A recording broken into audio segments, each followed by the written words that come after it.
అందరికీ నమస్కారం అండి. ఈరోజు జ్ఞానపత్రం 4 దీన్ని మనం చూద్దాం. దీంట్లో గురువుగారు ఏం చెప్పారని.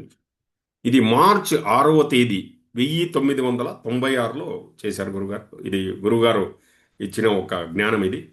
ఎక్కడ అంటే స్థలం బెంగుళూరు రాష్ట్రం, ఇండియా. ఏమిటిది? కోరికలు మరియు సంతోషం. అన్ని కోరికలు ఎందుకు వస్తాయి జీవితంలో?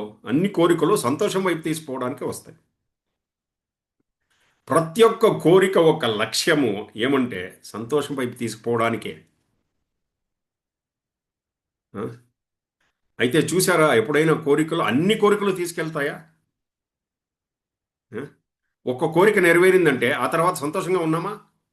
మళ్ళీ ఇంక 10 కోరికలు వస్తున్నాయి. సంతోషంగా ఉండడానికి వదలట్లేదు. ఆ 10 కోరికలు నెరవేరింది అనుకోండి, ఇంకొక 100 వస్తాయి మనస్సులో. ఆ? ఈ కోరిక యొక్క స్వభావాన్ని చూసారా? దాని ప్రకృతిని చూసారా? అదేం చెప్తుంది? సంతోషము ఈ క్షణంలో కాదు, రేపటి గురించి రేపు. టుమారో టుమారో ఈ క్షణంలో సంతోషం లేదు. రేపు అది కావాలి, రేపు ఇది ఉంటే బాగుంటుంది, రేపు అదైతే బాగుంటుంది. వర్తమాన క్షణంలో సంతోషంగా ఉండేది లేదు. అయితే సంతోషం ఎక్కడుంది? రేపట్లో కాదు సంతోషం ఉండేది. ఇది ఉండేది ఈ క్షణంలో ఉంది, వర్తమాన క్షణంలో. అందుకే గురుగారు వర్తమాన క్షణంలో జీవించు, సంతోషం అనేది ఈ క్షణంలో ఉంది. ఆ? సో ఎప్పుడు మనం సంతోషంగా ఉంటామో అప్పుడు కోరికలు ఉండడానికి సాధ్యం లేదు. సో సాధ్యం ఉంది అప్పుడు పూర్తి ఆనందంగా ఉన్నప్పుడు ఏం అవసరం లేదండి కదా. సో ఆ, ఎప్పుడు కోరికలు ఉంటే అప్పుడు సంతోషం అనేది ఎక్కడ ఉంటుంది? ఈ క్షణంలో ఉండలేము మనము.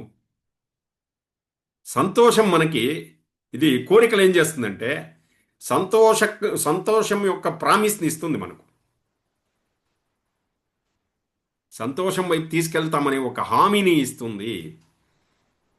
అయితే కాదన్నమాట. అందుకే దాన్ని మాయా అని పిలుస్తారు. ఓకే. థ్యాంక్ యూ అండి. ఓం నమ శివాయ. జై గురుదేవ్. మళ్ళీ కలుద్దాం.